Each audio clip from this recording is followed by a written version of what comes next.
Bonjour à tous et bienvenue pour ce deuxième cours numérique. Alors, avant de commencer, quelques mots de présentation. Nous avons décidé de changer de stratégie, de changer de manière de présenter le cours numérique et de l'articuler avec la régulation. Ce cours sera donc plus restreint, plus court, ce qui signifie que la présence en régulation sera d'autant plus importante. Des morceaux complets du cours ne seront compréhensibles, à mon sens, parfaitement que au travers de la régulation, et donc la régulation sera également importante dans le cadre de la préparation au contrôle terminal qui viendra sanctionner ce cours magistral de premier semestre L2 STAPS à l'université Jean Monnet. Et on va donc tout de suite commencer avec la présentation d'un joueur de foot qui s'appelle Roger Claessens et qui a joué dans les années 60 au Standard de Liège, une équipe belge. Et vous allez voir, à travers ce joueur, nous allons nous poser une question qui va nous permettre d'ouvrir et ensuite de refermer notre réflexion.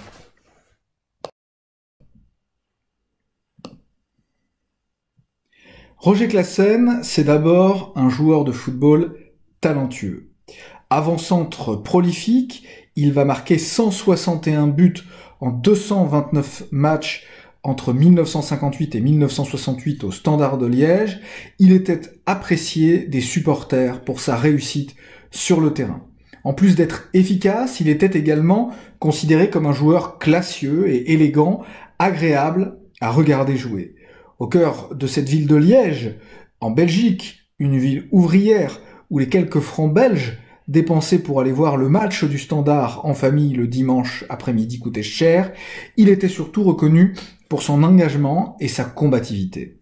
Un quart de finale retour de la Coupe d'Europe des vainqueurs de coupe en 1967 a forgé sa légende. Les joueurs belges affrontaient un club moscovite et devaient absolument s'imposer pour se qualifier en demi-finale. Durant la première période, Roger Claessens resta au sol après qu'un adversaire lui ait marché sur le bras et fut obligé de sortir du terrain pendant de longues minutes. Ce n'est qu'au retour des vestiaires, pour le coup d'envoi de la deuxième mi-temps, qu'il réapparut sur la pelouse, le bras en écharpe, collé par des bandages contre son corps.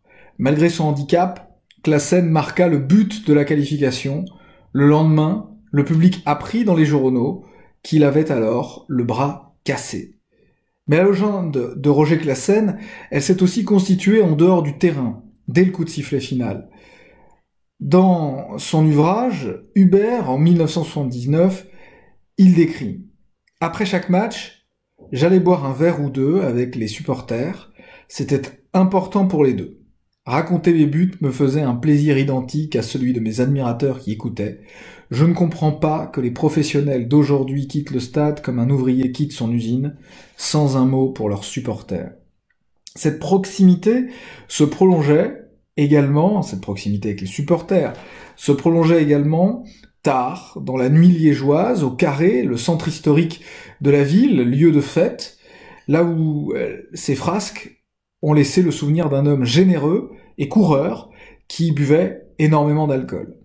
De multiples anecdotes comptent également ses disparitions nocturnes avec l'équipe nationale qui lui ont valu de nombreuses suspensions. Il avait même la réputation de dépenser son salaire en quelques jours dans les cafés de Liège ou dans des dons pour aider des mendiants. Pour lutter contre ces dépenses sans discernement, il raconte qu'un jour, le président du Standard de l'époque l'a menacé de ne lui donner que la moitié de son salaire et de virer le reste sur le compte de sa mère. Claessens aurait alors répondu « Parfait, monsieur. Dans ce cas, dimanche prochain, je joue la première mi-temps et ma mère la seconde. » Ce caractère frondeur est aussi un élément auquel les Liégeois aiment s'identifier, même s'il a conduit par deux fois Roger Claessens jusque la prison pendant quelques jours.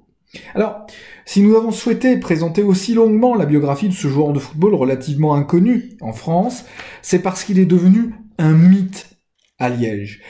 Un mythe rassemblant les caractéristiques auxquelles non seulement les supporters du Standard de Liège, mais plus généralement les habitants de la ville aiment qu'on les associe.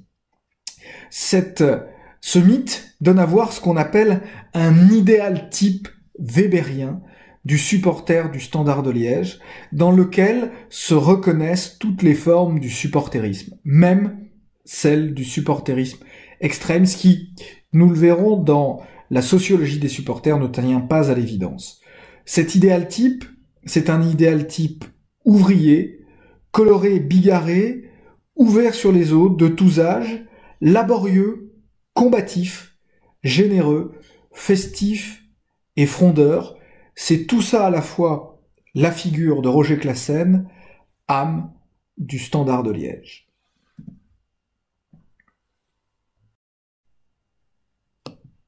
Alors pour bien comprendre le concept d'idéal type chez Max Weber, c'est-à-dire cette idée d'une espèce d'être parfait, je vous propose tout simplement de revenir à ce qu'il dit lui-même dans les essais sur la théorie de la science, extrait que nous commenterons ensuite. On obtient un idéal type en accentuant unilatéralement un ou plusieurs points de vue et en enchaînant une multitude de phénomènes donnés isolément, diffus et discrets, que l'on trouve tantôt en grand nombre, tantôt en petit nombre, et par endroits pas du tout. On les ordonne, selon les précédents points de vue, unilatéralement, pour former un tableau de pensée homogène. On ne trouvera nulle part empiriquement un pareil tableau dans sa pureté conceptuelle. Il est une utopie. Comme dit Serge Pogam, définir un type idéal ne signifie pas repérer sa forme majoritaire d'un point de vue statistique, mais discerner à partir de formes historiques multiples dans des sociétés contemporaines des traits principaux qu'on va volontairement simplifier pour donner du sens. La démarche de Weber n'est donc pas une fin en elle-même. L'objectif, c'est plutôt d'avoir un moyen de connaissance et de compréhension d'un objet qu'on regarde.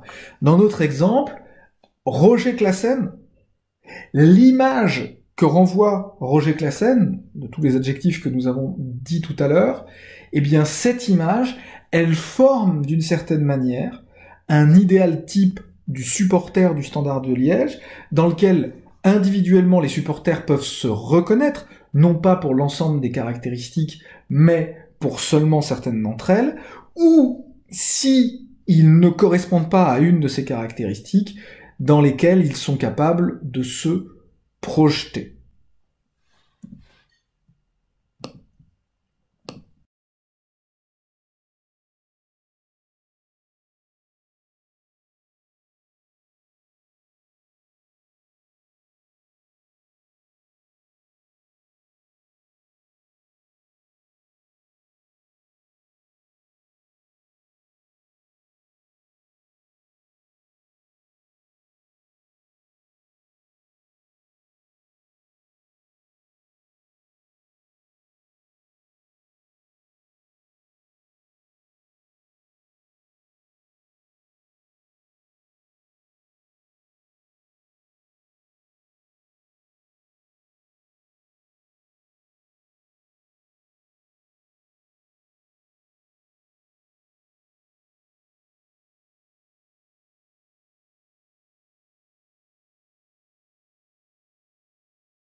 Alors, au travers de cet exemple de Roger Classen et de l'idéal type qu'il représente pour les supporters du Standard de Liège, mais même plus généralement les habitants de la ville de Liège, nous allons essayer de répondre à la question suivante: que peuvent représenter le sport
Quel rôle la culture joue-t-elle en sociologie? Cette question doit nous amener à comprendre ce que peut représenter le sport et les usages du corps.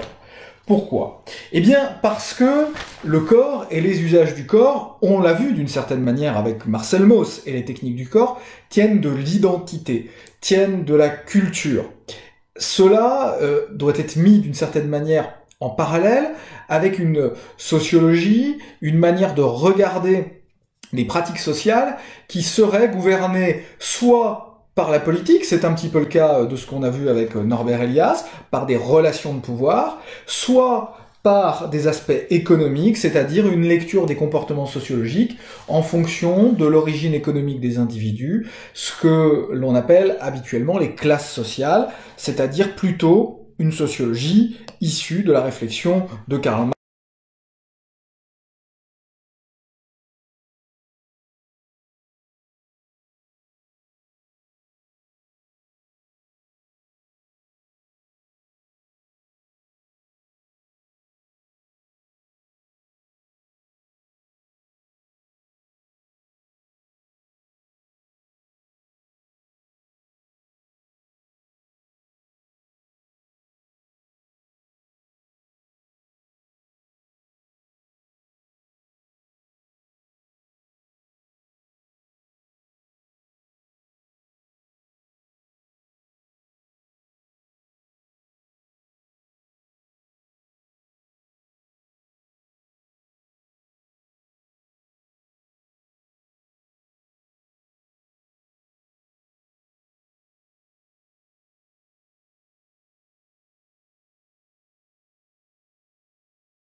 La compréhension du rôle de la culture, du rôle de nos représentations et de nos croyances doit nous permettre de comprendre dans la société, à l'échelle de plusieurs dizaines d'années, comment le protestantisme, le capitalisme ont permis l'essor du sport moderne. C'est au travers d'un ouvrage sur lequel nous allons revenir, qui s'appelle L'éthique protestante ou l'esprit du capitalisme, écrit par Max Weber, que cette réflexion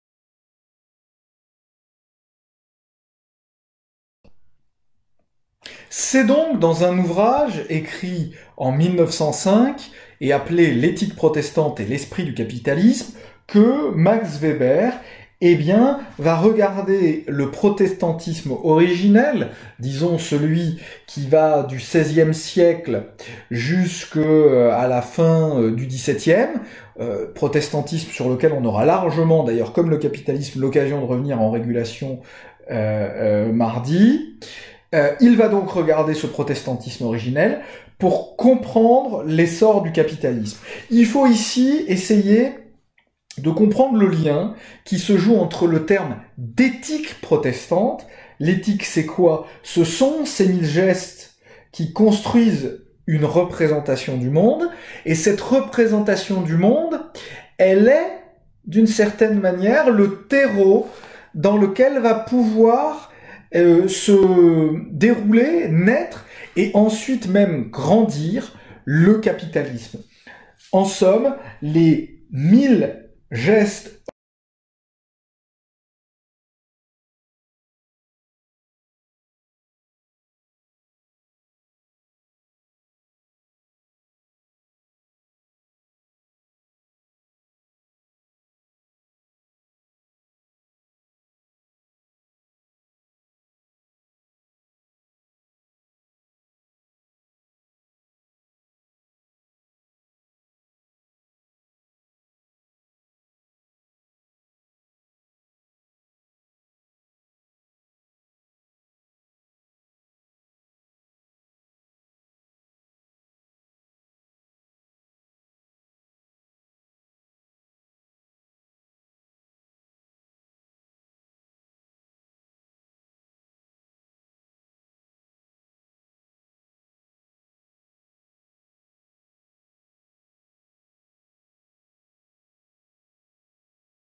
Alors concrètement, quels sont ces 1000 gestes, quels sont ces éléments que Max Weber va observer dans le protestantisme, et particulièrement le protestantisme puritain qui va émigrer aux États-Unis, on y reviendra également en régulation.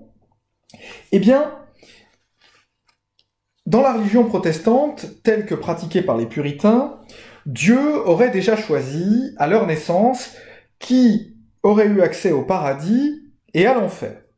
Mais cette destinée demeure secrète aux vivants. Ainsi, le croyant devient en quelque sorte aveugle. Il ne sait pas s'il va avoir ou non accès au paradis, mais d'une certaine manière, le choix de Dieu est déjà fait. Il ne peut donc plus espérer retrouver cette place au paradis par la confession ou le rachat de ses fautes, comme c'est le cas encore aujourd'hui dans la religion catholique, mais c'était le cas de manière très forte dans la religion catholique, et c'était un motif de rupture important des protestants. Le croyant, désormais, vouera donc sa vie à Dieu, non plus en essayant de se racheter de ses fautes, mais en célébrant sa gloire, nous y reviendrons tout à l'heure, avec le doux espoir d'être choisi pour accéder au paradis éternel. Et c'est dans la façon que ces croyants vont avoir de célébrer la gloire de Dieu que le fonctionnement de l'humanité va s'en trouver changé pour des siècles.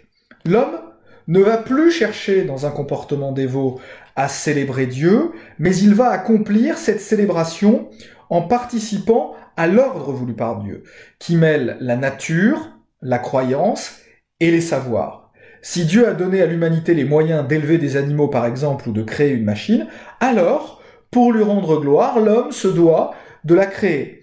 On insiste ici sur l'idée de l'homme se doit, c'est un devoir moral pour les puritains que de produire, que de créer, que de respecter une espèce d'ordre voulu par Dieu.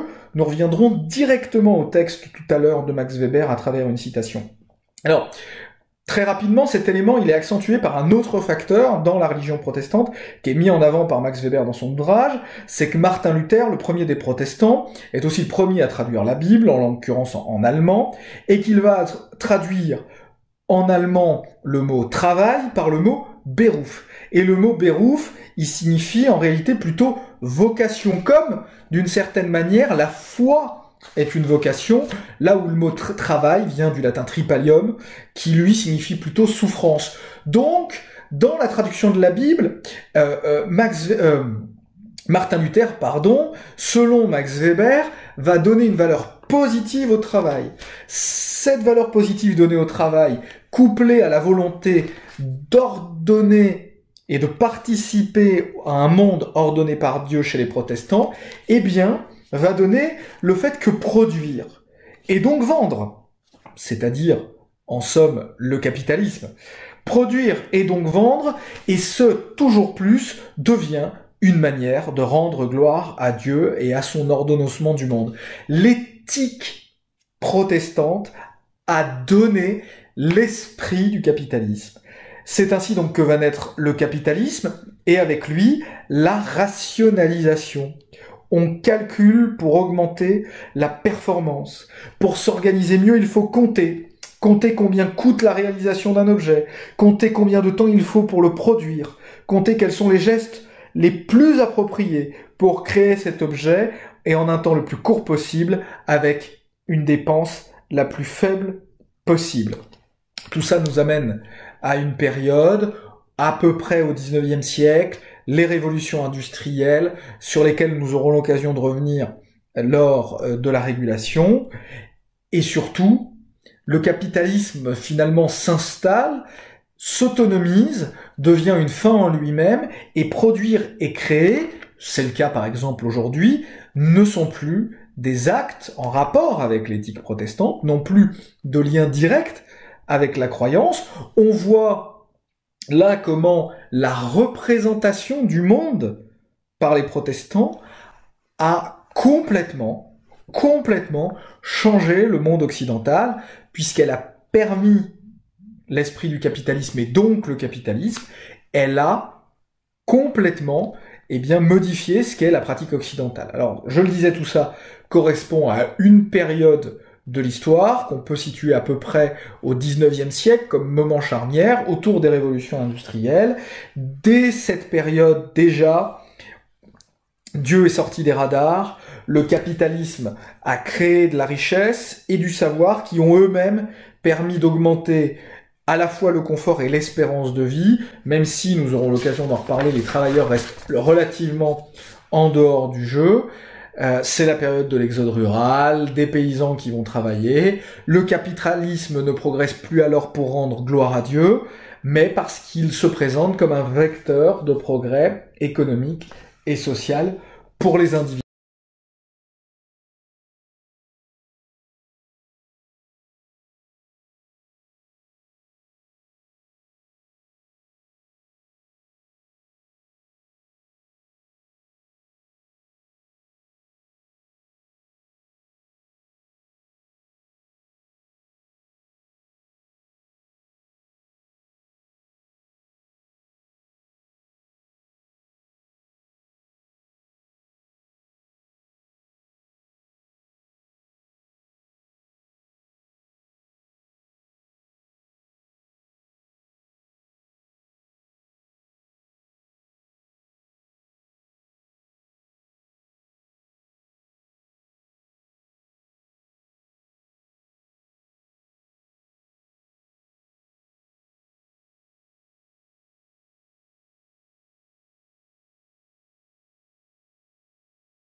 Pour conclure, il faut absolument retenir deux éléments. Premier élément, parmi les déterminants sociaux, les questions culturelles ne sont pas à exclure. Elles vont former des représentations sociales qui vont influencer les acteurs. Les deux exemples que nous avons donnés sont assez clairs. Le premier étant celui du socialisme aux États-Unis, le deuxième du lien entre protestantisme, capitalisme et sport moderne. Nous aurons l'occasion de donner un dernier exemple dans cette conclusion, et l'essentiel de la